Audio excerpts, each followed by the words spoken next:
Tumilapon at nagpagulong-gulong ang isang highway patrol group rider matapos salpukin ng humaharurot na SUV sa SLEX. Ang nakabanggang sasakyan, hindi man lang huminto. Nasa frontline po ng balitang yan, si Alexis Ebue. Sa kuha ng video na yan sa South Luzon Expressway sa San Pedro, Laguna, makikitang maluwag ang trapiko. Ilang saglit pa, sumulpot ang motorsiklong minamaneho ng PNP Highway Patrol Group o HPG personnel. Sinabayan ito ng humaharurot na SUV. Nang biglang kumabig pakaliwang SUV at sumalpok sa PNP HPG rider. Sa halip na huminto, agad lamang itong humarurot palayo. Habang tumilapon at nagpagulong-gulong pa ang PNP HPG rider. Nakarating yan kay NAPOLCOM Commissioner Rafael Calinisan.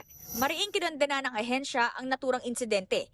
Anila, nalagay sa panganib ang isang alagad ng batas na ginagampanan lang ang tungkulin maging ang kaligtasan ng iba pang mga motorista. Hinimok ng PNP HPG na tukuyin agad ang suspect para makapagsampa ng kaukulang reklamo gamit ang lahat ng ebidensya gaya ng dashcam recordings at mga testigo.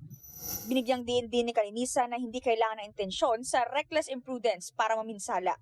Git niya, dapat managot ang may gawa sa buong bigat ng batas. Naipagamot na ang HPG personnel na nagtamo ng mga gasgas at nasa maayos na kondisyon na. Pinaghahanap na ang driver ng puting SUV na mahaharap sa kaukulang reklamo. Nagbabalita mula sa Frontline, Omol Journal, Alexis Ebue, News 5. Mga kapatid, Andre Felix po, iba na ang may alam at may pakialam sa panahon ngayon. Para po sa tuloy-tuloy na balitaan sa Frontline kahit weekend, mag-follow at mag-subscribe na sa social media pages ng News 5.